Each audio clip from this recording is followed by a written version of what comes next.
Seperti kekata pepatah Arab mengatakan, unjur maqala la tanjur man qala.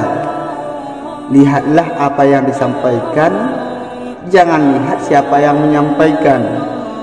Jadi saya sengaja memang berpakaian seperti ini ya, supaya kawan-kawan itu tahu. Jangan beranggap tanda orang yang berpengetahuan itu jidatnya hitam, jenggotnya panjang, kemudian pakaiannya berlapis-lapis, baru mereka bisa berilmu. Ini kita bicara konsep ilmu, makanya jangan kalian lihat pakaian saya, jangan kalian lihat pendidikan saya. Nanti saya akan tunjukkan kepada kalian. Simak terus video ini. Assalamualaikum warahmatullahi wabarakatuh. Ini khusus buat kaum salafi wahabi ya, yang mereka mengatakan, berilmu enggak kamu, paham ilmu enggak kamu, kata mereka. Karena mereka menganggap sepele ya terhadap kita, karena kita bukan lulusan Timur Tengah seperti ustadz-ustadz mereka yang katanya dari Madinah dan lain sebagainya.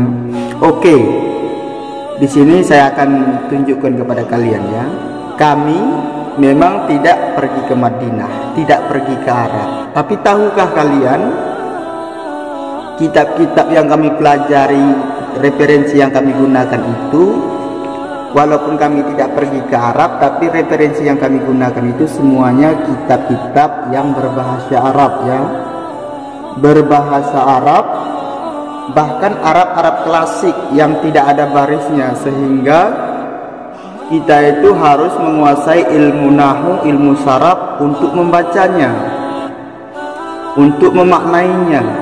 Lain lagi harus ditambah dengan ilmu balaghah, ilmu ma'ani, ilmu lain sebagainya dalam kaedah-kaedah ilmu lughat Arab ya, bahasa Arab. Sehingga untuk menguasainya butuh waktu yang lama.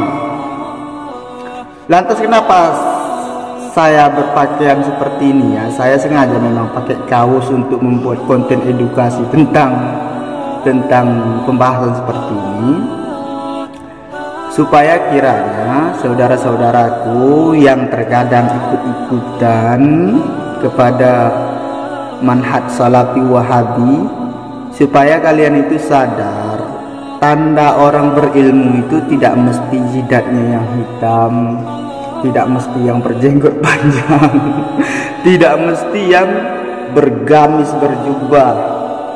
Sebenarnya saya mau menunjukkan itu sama kalian.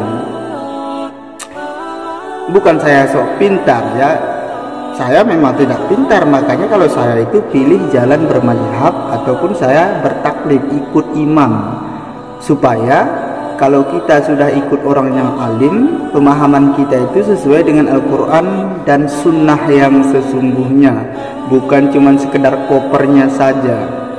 Mengaku kembali kepada Al-Quran dan Sunnah, tapi pada yang sebenar, makna yang sebenarnya malah keluar daripada Al-Quran dan Sunnah yang sesungguhnya.